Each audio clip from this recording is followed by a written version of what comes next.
السلام علیکم ورحمۃ اللہ دوستو. شاہنواز. وعلیکم السلام رحمۃ اللہ دوستو اور ماما. Welcome to our channel B شاہ.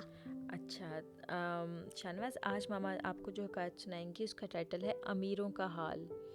حکایات شیرین سے یہ حکایت لی گئی ہے اور حضرت مسلم علیہ الصلوۃ والسلام فرماتے ہیں, ملفوظات کا حوالہ ہے کہ امیروں کا تو یہ حال ہے کہ پنکھا چل رہا ہے, آرام سے بیٹھے ہیں, خدمت گار چائے لایا ہے, اگر اس میں ذرا سا بھی قصور ہو, خواہ میٹھا ہی کم یا زیادہ ہے, تو غصے سے بھر جاتے ہیں, خدمت گار پر ناراض ہوتے ہیں اور بہت غصہ ہو تو مارنے لگ جاتے ہیں.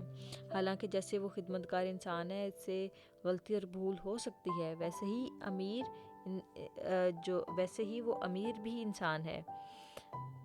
تو پھر حضور آگے کہتے ہیں کہ دیکھو, مجھے اس سے ایک بات یاد آئی ہے کہ ہارون الرشید کی ایک کنیز تھی. ایک دن اس نے بادشاہ کا بستر جو کیا تو اسے گدگدہ اور ملائم اور پھولوں کی خوشبو سے بسا ہوا پا کر اس کے دل میں آیا کہ میں بھی اس پر لیٹ کر دیکھوں تو صحیح, اس میں کیا آرام حاصل ہوتا ہے. وہ لیٹی ہو تو اسے نیند آ گئی, کیونکہ اس کے جو سرونٹ تھی نا, وہ جو اس کے پاس تو نہیں نا اتنا نرم ملائم سا خوشبو والا بستر تھا, تو اس کو جو بادشاہ کا وہ بستر تیار کیا کرتی تھی, تو اس نے ایک دن سوچا کہ اس کے اندر لیٹ کے تو دیکھے, بادشاہ بھی اس میں لیٹتا ہے تو کیسے فیل ہوتا ہے. وہ جیسی ہی لیٹی اس کو نیند آ گئی بڑی مزے کی. اور پھر کیا ہوا کہ جب وہ سو ہی رہی تھی, جب بادشاہ آیا تو اسے سوتا پا کر ناراض ہوا اور اسے تازیانہ کی سزا دی, یعنی کہ اس کو مارا گیا. پھر وہ کنیز روتی بھی جاتی اور ہنستی بھی جاتی. بادشاہ نے وجہ پوچھی تو اس نے کہا, روتی تو اس لیے ہوں کہ ضربوں سے درد ہوتی ہے, اور یعنی کہ اس کو جو مار پڑتی, کہتی ہے کہ میں اس لیے روتی ہوں کہ مجھے جب ہٹ کیا جاتا ہے تو مجھے درد ہوتا ہے, اس لیے میں روتی ہوں. اور ہنستی اس لیے ہوں کہ میں چند لمحہ اس پر سوئی تو مجھے یہ سزا ملی, اور جو اس پر ہمیشہ سوتے ہیں ان کو خدا معلوم کس قدر عذاب بھگتنا پڑے گا. ملفوظات جلد ہفتم.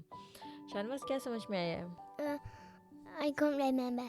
ماما آپ کو ایکسپلین کرتی ہیں. دیکھو, وہ جو سرونٹ تھی نا, اس نے وہ کہتی ہے کہ دیکھو اتنا نرم و ملائم بستر کے اوپر بادشاہ سوتا ہے, اور اللہ تعالیٰ نے بادشاہ کو اتنا نرم بستر دیا, اور میں تھوڑی دیر کے لیے اس کے اوپر سوئی اور بادشاہ نے مجھے مارا ہے. تو جسٹ امیجن کرو کہ اگر اللہ تعالیٰ نے تم سے حساب کتاب لینا شروع کیا اس بستر کا ہی, تو تمہارا کیا حال ہوگا. Like this, if you said I have to correct your bister and then I just fall asleep on it, then when you come you do my pitai.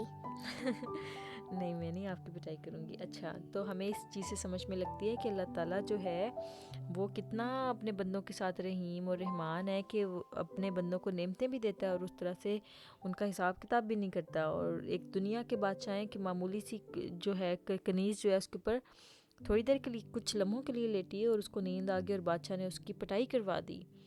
تو دنیا کے بادشاہ کس قدر ظالم ہوتے ہیں. تو امید کرتے ہیں آپ کو اور شاہنواز کو اس حکایت سے کوئی سبق ملا ہوگا. شاہنواز کو اچھی لگی آج کی حکایت؟ I don't know. اچھا, تو انشاءاللہ ہم پھر حاضر ہوں گے ایک اور اچھی سی حکایت کے ساتھ. تب تک کے لیے اللہ حافظ. And don't forget to subscribe our channel.